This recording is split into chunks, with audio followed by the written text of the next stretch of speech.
The aroma of lentil stew wafted through the scorching desert air, and Esau felt his stomach clench with ravenous hunger. Exhausted and depleted after a fruitless day of hunting, he stood before a seemingly simple choice, a steaming bowl of soup, in exchange for his birthright. How could he have known that this split-second decision would alter not only his fate, but that of nations yet unborn? This is the story of Esau, the man whom God hated even before he drew his first breath, yet whose life would teach us profound lessons about choice, consequence, and the redemptive capacity of the human spirit. In the sun-baked lands of ancient Canaan, where destiny and divine will intertwined like grapevines, Esau's tale unfolds, a narrative of brotherly rivalry, lost blessings, and unexpected reconciliation. From the moment he emerged from the womb, grasping his twin's heel, to his final days as the patriarch of a powerful nation, Esau's journey would challenge our understanding of fate, free will, and the complex tapestry of human relationships. Join us as we delve into the life of a man whose name would echo through millennia, whose choices would shape the course of biblical history, and whose story continues to resonate with the timeless struggles of the human heart. Welcome to the epic saga of Esau, the hunter, the betrayed, the forgiver. A man whose life reminds us that even in the face of divine disfavor, the power to shape our destiny lies within our grasp. The aroma of lentil stew wafted through the scorching desert air, and Esau felt his stomach clench with ravenous hunger. Exhausted and depleted after a fruitless day of hunting, he stood before a seemingly simple choice, a steaming bowl of soup in exchange for his birthright. How could he have known that this split-second decision would alter not only his fate, but that of nations yet unborn? This is the story of Esau, the man whom God hated, even before he drew his first breath, yet whose life would teach us profound lessons about choice, consequence, and the redemptive capacity of the human spirit. In the sun-baked lands of ancient Canaan, where destiny and divine will intertwined like grapevines, Esau's tale unfolds, a narrative of brotherly rivalry, lost blessings, and unexpected reconciliation. From the moment he emerged from the womb, grasping his twin's heel, to his final days as the patriarch of a powerful nation, Esau's journey would challenge our understanding of fate, free will, and the complex tapestry of human relationships. To understand Esau's story, we must first journey back to the world of the patriarchs, a time when the foundations of monotheism were being laid, and the destiny of nations hung in the balance. It was an era of nomadic shepherds and burgeoning city-states, where tribal alliances and family lineages held sway over vast stretches of land. In this ancient landscape, we find Isaac, son of the great patriarch Abraham, and his wife Rebekah. Their union was more than a mere marriage. It was a continuation of a divine promise, a covenant between God and Abraham that would shape the course of history. Yet for years, their tent remained childless, their hopes for an heir growing dimmer with each passing season. It was in this context of longing and divine purpose that Esau's story began, a tale that would intertwine personal choices with cosmic destinies, and whose repercussions would echo through the annals of biblical history. In the land of Canaan, beneath a sky vast and star-strewn, Isaac fervently prayed to the Lord. His plea was simple yet profound, a child to carry on the divine promise made to his father Abraham. Rebekah, his beloved wife, joined him in this supplication, their combined voices rising like incense in the still desert night. And behold, the impossible happened. Rebekah conceived, her womb quickening with new life. But her joy soon turned to concern as she felt an unusual tumult within her, as if a great struggle were taking place before birth itself. Confused and anxious, Rebekah sought divine guidance. The Lord's answer came, cryptic and profound. 2 nations are in your womb, and 2 peoples from within you will be separated. One people will be stronger than the other, and the older will serve the younger. These words, enigmatic and charged with destiny, would shape not only the lives of her unborn children, but the fate of entire nations. As the months passed, Rebekah's belly swelled, a visible testament to the miracle growing within. The day of childbirth arrived, filled with anticipation and trepidation. The air in the tent was thick with expectation as Rebekah's labor began. To everyone's surprise, it was not 1 child, but 2 twins. The first to emerge was ruddy in appearance, his body covered in fine red hair like a hairy garment. They named him Esau, meaning hairy or rough. But even as Esau drew his first breath, a small hand grasped his heel, and out came his brother. They called him Jacob, he who grasps the heel, or supplanter, a name that would prove prophetic in the years to come. From the very moment of their birth, the differences between Esau and Jacob were stark. Esau, with his robust frame and shock of red hair, seemed earmarked for a life of physical prowess. Jacob, smoother-skinned and quieter, appeared more suited to a life of contemplation. Yet both were heirs to a profound legacy, carriers of the Abrahamic covenant that promised land, descendants, and divine blessing. The circumstances of their birth and the prophecy that preceded it set the stage for a lifelong rivalry. Esau, as the firstborn, was positioned to inherit the mantle of leadership and the lion's share of his father's wealth. Yet the divine words echoed ominously. The older will serve the younger. It was a reversal of the natural order, a divine decree that would shape the brothers' destinies in ways they could not yet fathom. As Isaac held his twin sons, his heart swelled with joy and gratitude. The long years of waiting had culminated in this moment.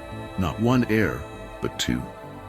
Yet, even as he celebrated, the weight of the prophecy hung in the air, an invisible presence that would influence every aspect of the family's life in the years to come. And so began the tale of Esau and Jacob, twin brothers born into a legacy of divine promise, their lives inextricably intertwined, yet destined for dramatically different paths. As they grew, the stark contrasts hinted at in their birth would only become more pronounced, setting the stage for a drama that would unfold across generations and shape the course of biblical history. As the years passed, the stark differences between Esau and Jacob, first evident at their birth, only grew more pronounced. Esau, the firstborn, flourished in the open air of the Canaanite wilderness. His body, strong and robust, was built for the life of a hunter and outdoorsman. The fine red hair that had covered him at birth now grew thick and wild, giving him an appearance as untamed as the land he roamed. From an early age, Esau showed a natural affinity for the hunt. He would spend hours tracking game through the rugged terrain, his keen eyes spotting the slightest movement in the underbrush, his ears attuned to the whispers of the wind and the subtle sounds of animals. With bow in hand and quiver at his back, Esau moved through the wilderness like a force of nature itself, respected and even feared by other hunters for his skill and ferocity. Isaac, now aging and his eyes growing dim, found great joy in his elder son's prowess. The smell of the fields that clung to Esau's garments and the taste of the wild game he brought home delighted the old patriarch. In Esau, Isaac saw the strength and vitality needed to lead the family and carry on the covenant promises. Yet, for all his physical gifts, Esau was a man who lived in the moment. The thrill of the hunt, the immediate satisfaction of a successful kill, these were the things that drove him. The weighty matters of birthright and blessing, of covenants and divine promises, seemed distant and abstract compared to the visceral pleasures of his daily life. In contrast, Jacob preferred the quiet life of the tents. While Esau ranged far and wide, Jacob stayed close to home, learning the ways of husbandry and trade. He was thoughtful and strategic, always planning for the future. Rebekah, their mother, favored Jacob, appreciating his calm nature and constant presence. This division of parental affection did not go unnoticed by the brothers. Esau, secure in his position as firstborn and in his father's love, gave little thought to the deeper implications of family dynamics. Jacob, however, grew keenly aware of his secondary status, awareness that would shape his actions in years to come. As they entered young adulthood, the differences between the brothers became even more pronounced. Esau's reputation as a skilled hunter spread throughout the region. His imposing figure, covered in hair and muscled from years of outdoor life, cut an impressive figure. Many admired his strength and dexterity, and he was often sought out for his hunting expertise. Yet, for all his physical prowess, Esau lacked the foresight and patience needed for leadership. He was impulsive, driven by his appetites and living for the thrill of the moment. The responsibilities that came with being the firstborn, the expectation to lead the family, to manage its wealth, to carry on its spiritual legacy, these were burdens he scarcely considered. Despite this, or perhaps because of it, Esau was beloved by many. His boisterous laugh and zest for life were infectious. He approached each day with the same vigor he brought to the hunt, living fully in the present without much concern for the future. As the years passed, tensions simmered beneath the surface of family life. Isaac's preference for Esau, Rebekah's for Jacob, and the brothers' own divergent natures set the stage for conflict. Yet for now, in the sun-baked fields of Canaan, life continued its rhythms. Esau hunted, Jacob tended the flocks, and the prophecy given before their birth lay dormant, waiting for the moment when it would spark into life-altering reality. Little did Esau know that his carefree youth was drawing to a close. Soon, a simple act, a moment of hunger, a bowl of soup, would set in motion events that would alter not just his life, but the course of nations. The sun hung low in the sky, casting long shadows across the arid landscape of Canaan. Esau trudged wearily back towards the family encampment, his shoulders slumped in exhaustion. For days, he had been out hunting, ranging far and wide in search of game. But fortune had not favored him. His quiver was empty, his stomach growled with hunger, and fatigue weighed heavily on his muscled frame. As he approached the cluster of tents, a tantalizing aroma wafted through the air. His brother Jacob, ever the homebody, had been cooking. The rich, hearty smell of lentil stew made Esau's mouth water and his stomach clench painfully. He quickened his pace, drawn by the promise of a hot meal. Jacob was outside the tent, stirring a large pot over the fire. He looked up as Esau approached, noting his brother's haggard appearance with a calculating gaze. "Brother," Esau called out, his voice hoarse from thirst, "please give me some of that red stew. I'm famished." Jacob's response was not what Esau expected. "First, sell me your birthright," he said, his voice calm but his eyes shrewd. The birthright was no small matter. In their culture, it entitled the firstborn son to a double portion of the inheritance, and more importantly, the honor of carrying on the family name and spiritual legacy. For the sons of Isaac, heir to the Abrahamic covenant, the birthright carried even greater significance. It meant being the next in line to receive God's promises of land, descendants, and blessing. But in that moment, with hunger gnawing at his insides and exhaustion clouding his judgment, none of that seemed to matter to Esau. "Look," he said impatiently, "I am about to die. What good is the birthright to me?" Jacob, seizing the opportunity, pressed further.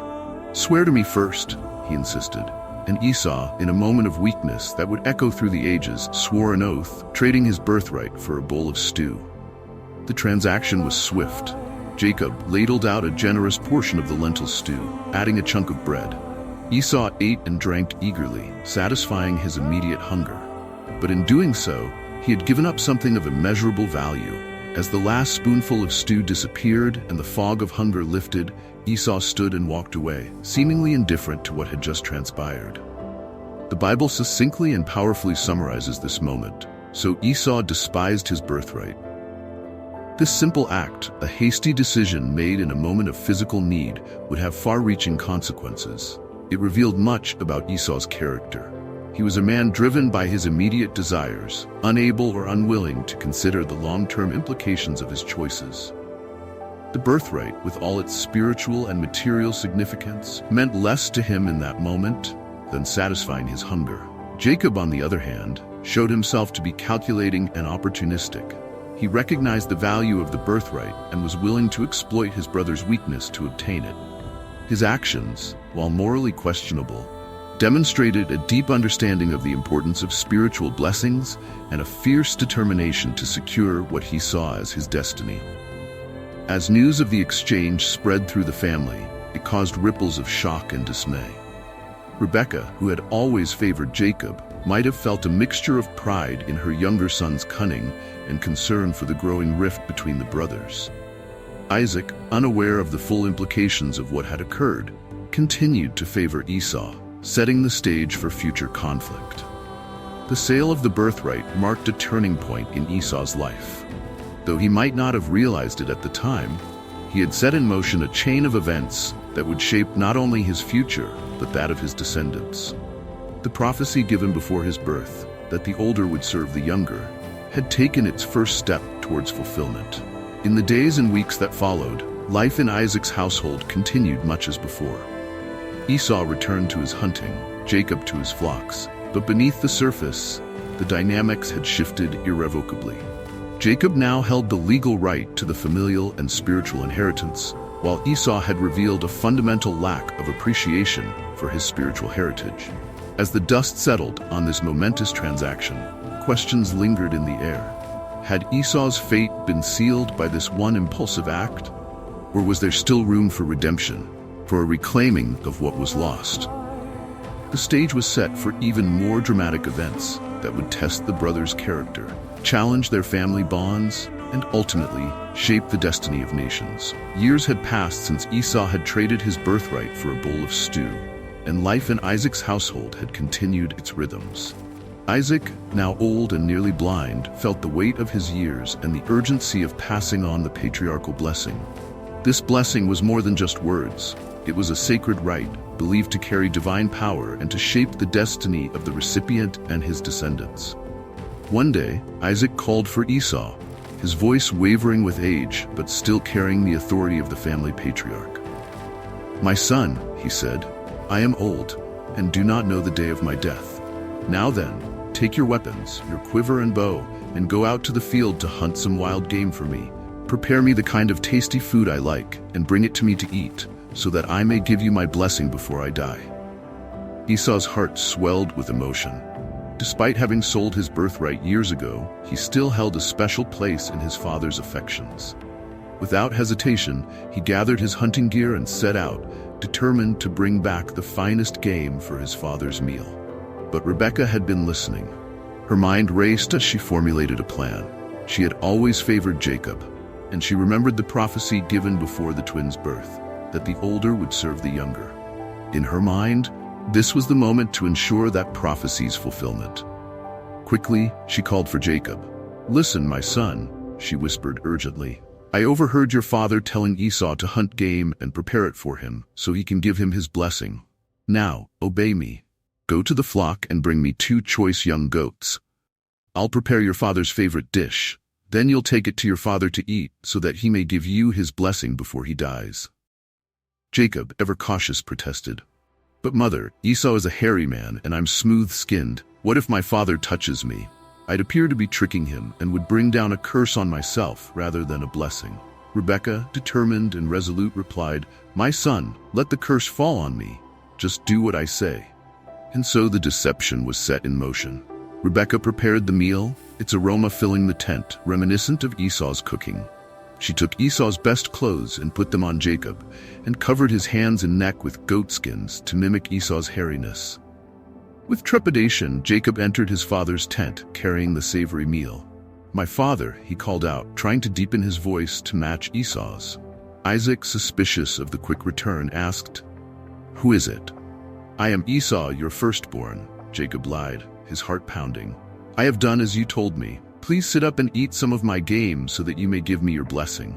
Isaac, still doubtful, asked Jacob to come closer. He ran his wrinkled hands over Jacob's goatskin-covered arms, feeling the familiar roughness he associated with Esau. "The voice is Jacob's," he murmured, "but the hands are Esau's."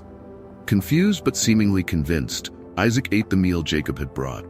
After drinking wine, he called his son close and kissed him. As he inhaled the scent of Esau's clothes that Jacob wore, Isaac's last doubts faded.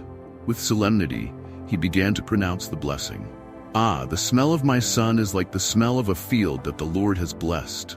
May God give you of heaven's dew and of earth's richness, an abundance of grain and new wine. May nations serve you and peoples bow down to you. Be Lord over your brothers, and may the sons of your mother bow down to you. May those who curse you be cursed, and those who bless you be blessed." The words, heavy with promise and power, hung in the air. Jacob, trembling under the weight of the moment and the guilt of his deception, quickly left his father's presence. He had barely gone when Esau returned from his hunt. Proud of his success and eager to receive the blessing, he prepared the game and brought it to his father. "My father," Esau called as he entered the tent, "sit up and eat some of my game so that you may give me your blessing." Isaac, confused and alarmed, asked, "Who are you?" "I am your son," Esau replied, "your firstborn, Esau." In that moment, the full weight of what had happened crashed down upon Isaac. He began to tremble violently, the realization of the deception overwhelming him. Who was it then, he asked. "That hunted game and brought it to me? I ate it just before you came, and I blessed him, and indeed he will be blessed." When Esau heard his father's words, he let out a loud and bitter cry. "Bless me too, my father," he pleaded, his voice raw with anguish. But Isaac, with sorrow in his voice, replied, "Your brother came deceitfully and took your blessing." Esau's pain and anger overflowed. "Isn't he rightly named Jacob?" he said bitterly, the name's meaning, he grasps the heel, or he deceives, now painfully clear. "This is the second time he has taken advantage of me. He took my birthright, and now he's taken my blessing." In desperation, Esau asked, "Haven't you reserved any blessing for me?" Isaac's response was heavy with finality. "I have made him lord over you, and have made all his relatives his servants, and I have sustained him with grain and new wine. So what can I possibly do for you, my son?" Esau wept bitterly, pleading for even a small blessing. Moved by his son's anguish, Isaac finally offered a blessing, but it was more like a prophecy of hardship. "Your dwelling will be away from the earth's richness, away from the dew of heaven above. You will live by the sword, and you will serve your brother. But when you grow restless, you will throw his yoke from off your neck." As Esau left his father's tent, his heart was filled with a tumult of emotions, grief, rage, and a burning desire for revenge. "The days of mourning for my father are near," he thought to himself. "Then I will kill my brother Jacob." The die was cast. The brothers' paths, once parallel, now diverged dramatically. Jacob had secured the blessing through deception, while Esau was left to grapple with the consequences of both his own past choices and his brother's trickery. The stage was set for a confrontation that would shape not only their lives, but the future of nations. The loss of his father's blessing left Esau reeling, his world turned upside down. The anger that had flared so intensely in the immediate aftermath of Jacob's deception now simmered, a constant undercurrent to his thoughts and actions. His threat to kill Jacob once their father had passed was not idle. It was a promise he intended to keep, a way to reclaim what he saw as rightfully his. But life, as it often does, had other plans. When Rebekah learned of Esau's intentions, she acted swiftly, convincing Isaac to send Jacob away to her brother Laban's household in Haran, ostensibly to find a wife. Jacob's hasty departure denied Esau his immediate revenge, leaving him to grapple with his anger and sense of loss. In the wake of these tumultuous events, Esau found himself at a crossroads. He was still the elder son, still a skilled hunter and a man of the field, respected for his strength and prowess. But the loss of the birthright and blessing had fundamentally altered his place in the family, and by extension, his role in the divine plan for his people. It was during this time of turmoil that Esau made a decision that would have far-reaching consequences. At the age of 40, a significant milestone in the culture of the time, he took two wives, Judith, daughter of Beeri the Hittite, and Basemath, daughter of Elon the Hittite. This choice was more than just a personal matter. It was a statement, a deliberate step away from the traditions of his family. The Hittites were a local Canaanite people, with customs and beliefs different from those of Abraham's descendants. By choosing Hittite wives, Esau was effectively turning his back on the careful matrimonial practices of his grandfather and father, who had sought wives from among their own kin. The Bible tells us succinctly but powerfully that these marriages were a source of grief to Isaac and Rebekah, Genesis 26, verse 35. This simple statement conceals a wealth of family tension and cultural conflict. For Isaac and Rebekah, Esau's choice of wives represented more than just a poor marital decision. It was a departure from the promises made to Abraham, a dilution of the chosen lineage. Esau's marriages brought new dynamics into the family. His Hittite wives brought with them their own customs, beliefs, and ways of life, which often clashed with the traditions of Isaac's household. The tents that had once been centers of worship for the God of Abraham now echoed with the voices of foreign gods and practices. Yet, for Esau, these marriages may have represented a form of rebellion, a way of asserting his independence from the family that he felt had betrayed him. In the arms of his Hittite wives, he perhaps found solace and a new sense of identity, one not defined by birthright or blessing, but by his own choices. As the years passed, Esau established his own household separate from that of his parents. He continued to thrive as a hunter and man of the field, his skills earning him respect among the peoples of the region. Children were born to him, growing up learning both their father's ways and the customs of their Hittite mothers. But even as he built this new life, the loss of the blessing continued to haunt Esau. The knowledge that Jacob, now far away in Haran, carried with him the promise of divine favor and future greatness was a constant, gnawing presence. It was perhaps this lingering resentment, combined with a dawning realization of how his marriages had affected his parents, that led Esau to make another significant marital decision. Years after his first marriages, Esau took a third wife. But this time his choice was strategic and laden with meaning. Esau went to Ishmael, his father Isaac's half-brother, and married Mahalath, daughter of Ishmael and sister of Nebaioth. This choice was not random. By marrying a descendant of Abraham, Esau was making an attempt to reconnect with his family roots. It was as if he were saying, "I too am part of this lineage. I too carry the blood of Abraham." This third marriage reveals much about Esau's character and inner struggle. Despite his previous choices distancing him from his family's traditions, a part of him still yearned for acceptance and recognition. Perhaps by marrying Mahalath, he hoped to appease his parents' disappointment and reaffirm his place in Abraham's lineage. Yet, even as Esau took this step towards reconciliation with his family heritage, his path had already diverged significantly from that of his twin. The choices he had made, selling his birthright, losing the blessing, his marriages, had set him on a course that would lead him and his descendants away from the promised land and the covenant blessings.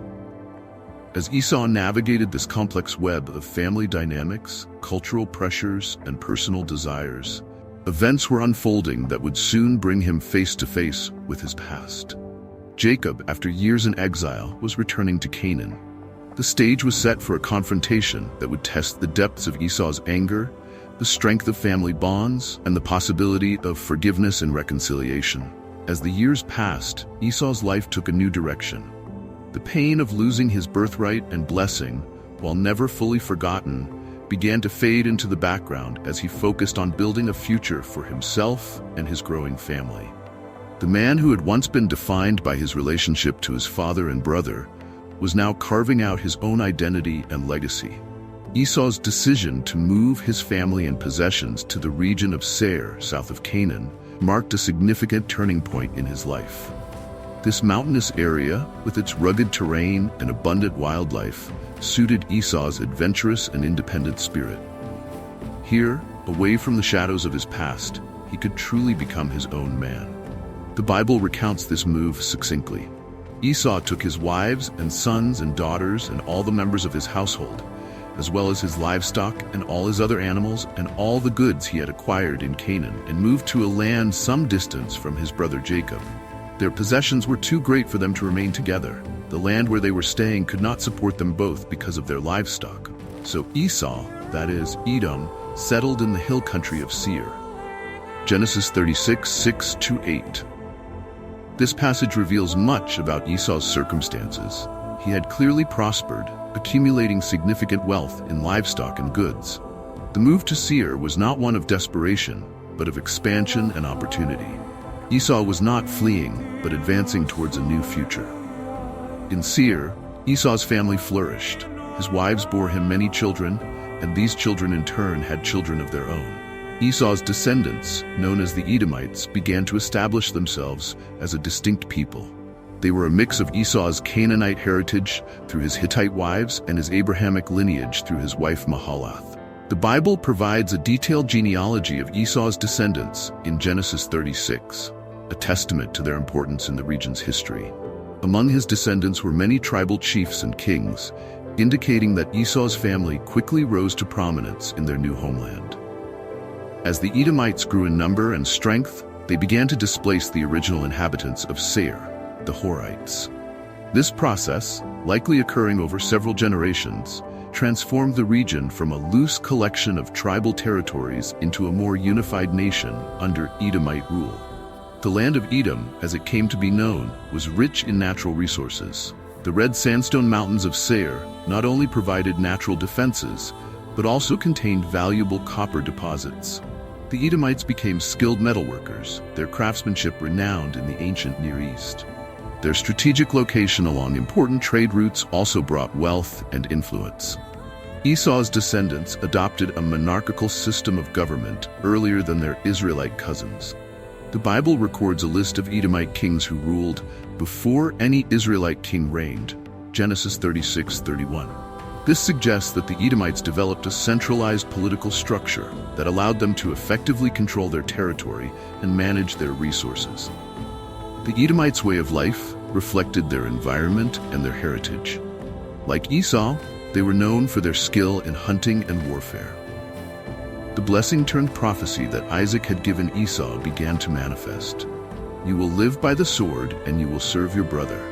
But when you grow restless, you will throw his yoke from off your neck. The Edomites did indeed live by the sword, fierce warriors respected and feared by their neighbors. As Edom grew in power and influence, it began to play a significant role in the region's politics. The nation's relationship with Israel, founded by Esau's brother Jacob, was complex and often antagonistic, reflecting the ancient rivalry between the twin brothers.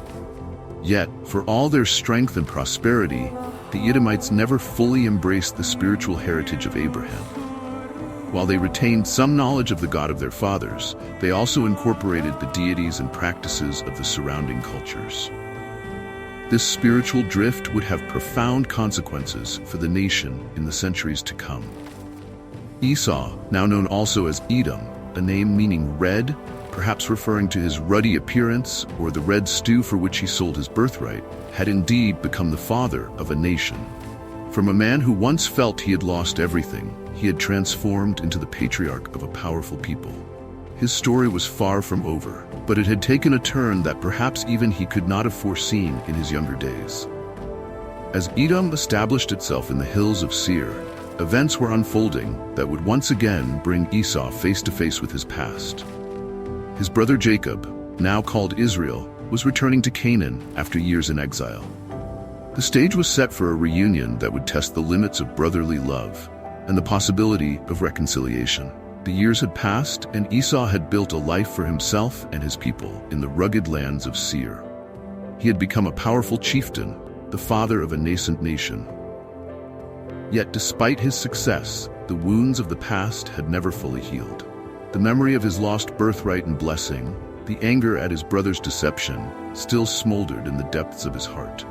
It was during this time that news reached Esau's ears. Jacob, his twin brother, was returning to Canaan after years of exile in Haran. The message stirred a whirlwind of emotions in Esau. The brother who had deceived him, who had fled in fear of his wrath, was now coming back, and he was not returning empty-handed. Reports spoke of Jacob's great wealth, large flocks, herds, and a sizable household. Esau's initial reaction was one of anger and a desire for revenge. The old vow he had made to kill Jacob after their father's death resurfaced in his mind. He gathered 400 of his men and set out to meet his brother, his intentions unclear even to himself. As Jacob approached the land of Seir, he was gripped by fear. Remembering the brother he had wronged, he sent messengers ahead with gifts, hoping to appease Esau. When the messengers returned with news that Esau was coming to meet him with 400 men, Jacob's fear intensified. He divided his camp, set more gifts ahead, and spent a night wrestling with a divine being, emerging with a new name, Israel. The day of the brothers' reunion dawned with tension thick in the air. Jacob, still unsure of his brother's intentions, arranged his family in order, placing those he loved most at the rear. As he looked up and saw Esau approaching with his men, Jacob's heart must have raced with apprehension. But what happened next was unexpected and profound. The Bible describes the scene with simple yet powerful words. But Esau ran to meet Jacob and embraced him. He threw his arms around his neck and kissed him, and they wept. Genesis 33:4. This moment of reconciliation was a turning point not just in the brothers' relationship, but in Esau's own character arc. The man who had sworn vengeance, who had nursed his anger for years, now ran to embrace his brother. The tears they shed spoke volumes of the pain, regret, and relief that flooded both their hearts. Esau's actions in this moment revealed a depth of character that went beyond the impulsive young man who had sold his birthright. He demonstrated a capacity for forgiveness that was both surprising and deeply moving. When Jacob bowed 7 times before him, a gesture of extreme deference, Esau responded not with triumphant gloating, but with an embrace of equality and love. The conversation that followed further illuminated the changes in both brothers. Jacob, humbled by his years of exile and his recent divine encounter, repeatedly referred to Esau as "my lord" and himself as "your servant." But Esau, in a display of generosity and self-sufficiency, declined the extravagant gifts Jacob offered. "I already have plenty, my brother," Esau said. "Keep what you have for yourself." This statement was more than just a polite refusal. It was a declaration of Esau's own success and contentment, a sign that he no longer felt the need for Jacob's birthright or blessing. He had forged his own path and found his own prosperity. Jacob, however, insisted that Esau accept his gifts, saying, "If I have found favor in your eyes, accept this gift from me. For to see your face is like seeing the face of God, now that you have received me favorably." Genesis 33, verse 10. This comparison of Esau to God was high praise indeed, reflecting Jacob's relief and gratitude at his brother's unexpected forgiveness. The reconciliation between Esau and Jacob was more than just a personal matter. It was a moment of healing that would have ripple effects through generations. The two brothers, once bitter rivals, now stood together as equals, each successful in his own right. Esau even invited Jacob to come and settle in Seir with him, an offer that spoke volumes of his desire to rebuild their relationship. Though Jacob declined, preferring to move at a slower pace with his flocks and young children, the offer itself was significant. As they parted ways, the air was cleared of old grievances. Esau returned to Seir, back to the life and nation he had built. Jacob continued on to Canaan, the land promised to his grandfather Abraham. Though their paths diverged once more, the bond of brotherhood had been restored. This reconciliation marked a new chapter in Esau's life. The anger and bitterness that had driven him for so long had been replaced by forgiveness and acceptance. He had faced his past, confronted the brother he once swore to kill, and emerged as a man of grace and magnanimity. The story of Esau and Jacob's reconciliation would be retold for generations, a powerful testament to the possibility of healing even the deepest of wounds. It showed that no rift is too wide to bridge, no anger too fierce to overcome when there is willingness to forgive and embrace. For Esau, this moment of reconciliation was perhaps his finest hour. It revealed a nobility of spirit that transcended his earlier mistakes and impulsive actions. In forgiving Jacob, Esau not only freed his brother from guilt, but also liberated himself from the burden of long-held resentment. As Esau made his way back to the red hills of Seir, he carried with him not just the memory of this profound reunion, but also a sense of peace that had long eluded him. The chapter of rivalry with his brother was closed, but the story of Esau and his descendants was far from over. As the years passed and Esau's life drew to a close, the impact of his choices and actions continued to ripple through time, shaping not only his own descendants, but also their relationships with the children of Israel. The legacy of Esau, also known as Edom, would be complex and multifaceted, marked by both achievement and controversy. In the immediate aftermath of Esau's reconciliation with Jacob, the relationship between the brothers and their descendants was one of cautious peace. The book of Deuteronomy records God's instruction to the Israelites as they approached Edom's territory during their exodus from Egypt. "You are about to pass through the territory of your brothers, the descendants of Esau, who live in Seir. They will be afraid of you, but be very careful. Do not provoke them to war, for I will not give you any of their land, not even enough to put your foot on. I have given Esau the hill country of Seir as his own." Deuteronomy 2:4-5. This passage reveals several key aspects of Esau's legacy. Firstly, it acknowledges the Edomites as brothers to the Israelites, recognizing their common ancestry. Secondly, it indicates that the Edomites had indeed become a formidable nation, one that even the numerous Israelites were cautioned not to provoke. Lastly, it confirms that the land of Seir was divinely granted to Esau, just as Canaan was promised to Jacob. The nation of Edom, under the leadership of Esau's descendants, continued to grow in power and influence. The Bible records a list of Edomite kings who ruled before any Israelite king reigned. Genesis 36:31. suggesting that Edom developed a centralized monarchy earlier than Israel. This political stability, combined with Edom's strategic location along important trade routes and its rich mineral resources, particularly copper, made it a significant player in the region's economy and politics. However, the relationship between Edom and Israel was not always peaceful. As the Israelites grew in power under the reigns of David and Solomon, Edom found itself subjugated. The book of 2 Samuel recounts how David put garrisons throughout Edom, and all the Edomites became subject to David. 2 Samuel 8, verse 14. This fulfilled part of Isaac's prophecy to Esau that he would serve your brother. Yet, true to the second part of that prophecy, but when you grow restless, you will throw his yoke from off your neck. Edom frequently rebelled against Israelite rule.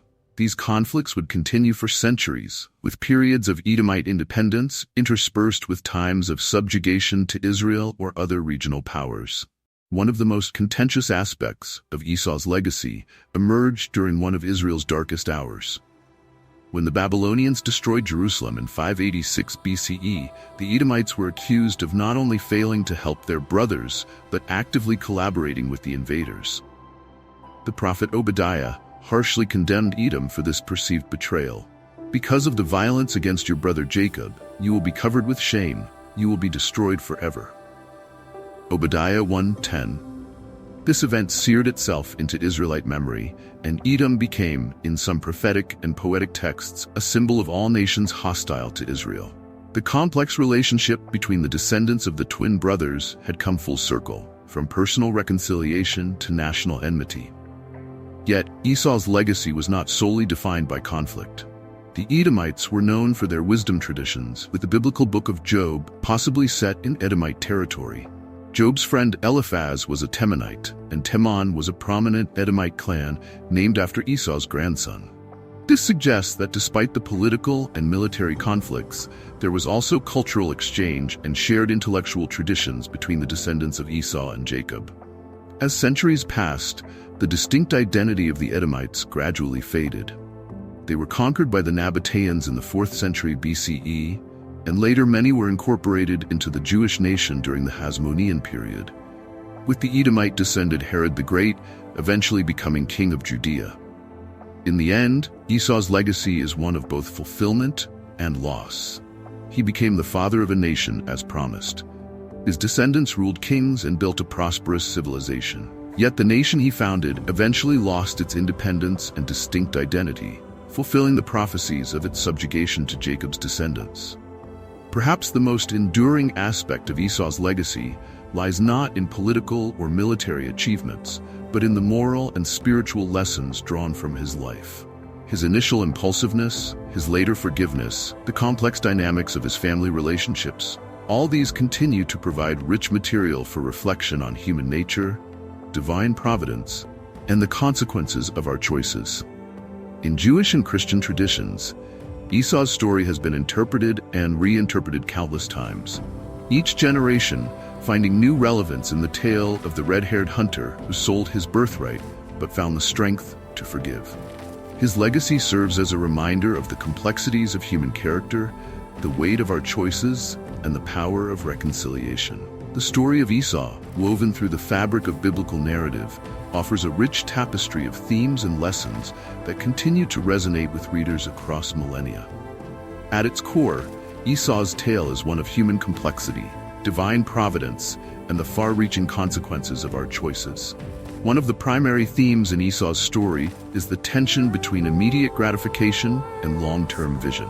The pivotal moment when Esau sold his birthright for a bowl of stew encapsulates this struggle. In that instance, Esau prioritized his immediate physical need over his future spiritual and material inheritance. This act has been interpreted in various ways, as a cautionary tale against impulsiveness, a reflection on the value we place on our spiritual heritage, or a commentary on the nature of divine election.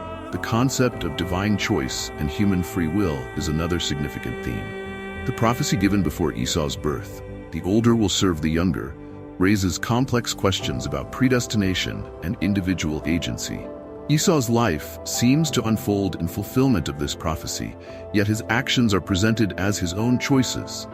This paradox has fueled theological debates for centuries, challenging readers to grapple with the interplay between divine sovereignty and human responsibility.